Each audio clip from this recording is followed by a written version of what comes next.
Alexandre de Moraes é indicado por Michel Temer para o lugar de Teori Zavascki no Supremo Tribunal Federal. A partir de hoje, ele está afastado do comando do Ministério da Justiça. Para assumir o cargo no STF, precisa ser aprovado em sabatina no Senado. Bom dia, professor. Bom dia, Tiago e ouvintes da Jovem Pan. Só recordar, tem muita bobagem. Bem, o Brasil é o país das bobagens, sendo falado com a indicação do Alexandre de Moraes. É bom lembrar que, desde o início do STF, no começo da República, o Supremo, que criou ou melhor dizendo, a República que criou o Supremo Tribunal Federal, já tem a nomeação de ministro do Executivo para o STF. Por exemplo, lá o Barão de Lucena, ainda no governo de Eudoro da Fonseca. Depois, mais à frente, tem o Epitácio Pessoa, que foi ministro da Justiça do Campos Salles e depois foi designado pelo Campos Salles para o STF, isso lá em 1902, né? Depois... O Vitor Nunes Leal, que foi ministro-chefe da Casa Civil do JK até 59, em 60 foi nomeado pelo JK para o STF, foi um brilhante ministro, o Vitor Nunes Leal, que é autor de um clássico, Coronelismo em Chá de Vó. Todo mundo é obrigado a ler, quem vai fazer ciência política no Brasil e tal. E o Nelson Jobim, em 1997, era ministro da Justiça do Fernando Henrique Cardoso e foi designado para o Supremo. Portanto, você tem inúmeros precedentes, só citei alguns tal, né? Agora, a questão que se coloca é que nós temos um Supremo no Brasil que não tem juízes de carreira. Nós somos um país fantástico, maravilhoso, tem coisa que é só aqui, né? Veja o seguinte, a maior parte dos 11 ministros, você tem promotores, advogados, e cadê os juízes de carreira? Você tem um que é o Luiz Fux, 2 que vieram da Justiça do Trabalho, a Rosa Weber e o Marco Aurélio, e o resto não são juízes de carreira. Como é possível você ter uma carreira como juiz, que você presta concurso, quantos juízes não são assassinados, trabalha pra diabo na primeira instância, quando você sabe que o final da carreira você nunca vai alcançar, porque são indicações meramente políticas. Em relação ao Alexandre de Moraes, vale destacar que é um conhecido constitucionalista, autor de um livro bastante conhecido, já consultei outros que passam pela área de Constituição no Brasil, lê seu manual, tal, não há nada que o desabone para o exercício dessa função. Lembrando que a sabatina é pro forma, todo mundo é aprovado. No século XX e XXI, ninguém foi reprovado. No começo da República, no final do século XIX, no governo Floriano Peixoto, que não tinha sabatina, vale lembrar, teve alguns problemas em relação ao médico que o Floriano nomeou, Barata Ribeiro, e 2 generais. Aí são as sacanagens do Floriano no começo da República com o Supremo Tribunal Federal, que acabaram permanecendo, esses 3 citados, um breve período. E por fim, a questão que há uma conspiração contra a Lava Jato com a nomeação de Alexandre de Moraes, é necessário pôr a bola no chão.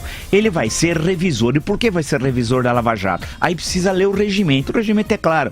No artigo 24 do STF diz: será revisor o ministro que se seguir ao relator na ordem decrescente de antiguidade. Como o Fachin é o relator, é o mais antigo, agora é o mais novo. Quem é o mais novo agora com o Alexandre de Moraes? Vai ser o Alexandre de Moraes quando ele entra no Supremo. Então ele é o revisor porque o artigo 24 determina isso. E compete ao quê? Ao revisor. No caso, ele vai ser revisor da Lava Jato. Sugerir ao relator medidas ordinárias do processo que tenham sido omitidas, confirmar, completar ou retificar o relatório e pedir dia para o julgamento dos feitos nos quais estiver habilitado a proferir voto. Só isso. E quem é soberano? Soberano é a turma, se é os assuntos referentes à turma, ou o plenário. E o resto é um monte de bobagem que estão dizendo sobre o assunto, né? É porque depois o julgamento segue e todos se manifestam dando seu voto. Dando seu voto. Importante mesmo é o relator, porque ele relata, ele diz o que tem, o que consta dos autos. Né? Perfeito. E praticamente o seu voto normalmente é acompanhado pela turma, porque ele é um juiz afinado com a turma. Estão ali há anos juntos, etc.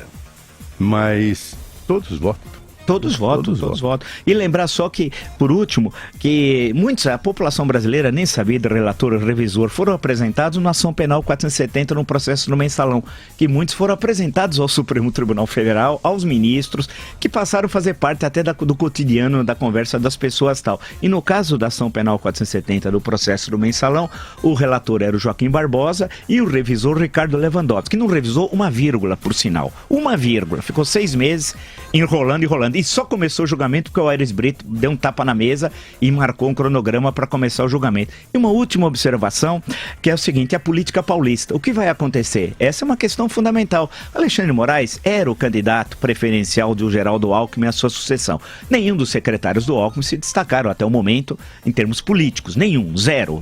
Inclusive, se alguém citar 5 secretários do Alckmin, ganha uma BMW, né? Ninguém sabe. Agora, seria o... Não vai ser o Márcio França, que se eu for o Márcio França, eu sou o Einstein e tal. Não vai ser nunca alguém de outro partido candidato à sucessão do Alckmin. Isso é piada. Portanto, prefeito João Dória, aguarde. A partir da aprovação pelo Senado e a posse do Alexandre de Moraes, o senhor vai ser bombardeado pela pergunta: será candidato em 2018 ao Palácio dos Bandeirantes? Por mais que ele negue, ele é um nome forte. É um nome forte. Né? A bola sobrou pra ele. Na primeira entrevista, eu ensinei, como é que o senhor vai fazer isso tudo em 2 anos? Por que 2 anos? Porque daqui 2 anos o senhor é candidato a governador. Não.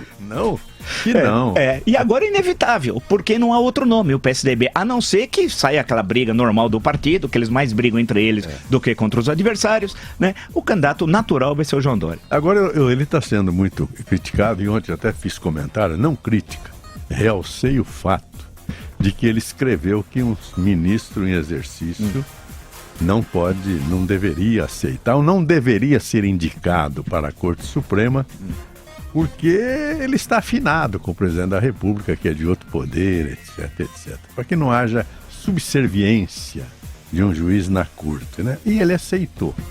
Mas aí eu me lembro que eu tenho o mote do discurso para ele. Eu já falei aqui, professor, quando disputavam o governo Jânio e Adhemar, que eram os 2 polos da política de São Paulo, se ou era ademarista ou era janista, né? E fanáticos, né? O ademarismo era um fanatismo que nem ser corintiano, incrível, né? Sim. Aí veio um terceiro nome, Auro Moura Andrade, que era um homem brilhante, foi presidente do Senado. Na minha cidade, na época eu estava em Presidente Prudente, na rádio Presidente Prudente, ele foi fazer um comício lá. Eu falei, eu já tinha ouvido alguns discursos dele, falei, eu vou ao comício, quero ver o que ele vai falar. Porque todo mundo é janista ou é ademarista. E ele vem para ser candidato, vai mudar janista e vai mudar ademarista. Mas ele fez um discurso brilhante. Ele falou: os homens sempre mudam. Os homens sempre mudam para melhor. Se os homens não mudassem, nós até hoje estaríamos vivendo nas cavernas. Então, senhor Alexandre de Moraes, os homens sempre mudam. Não, né? Pode ocupar o posto tranquilo aí. E mude.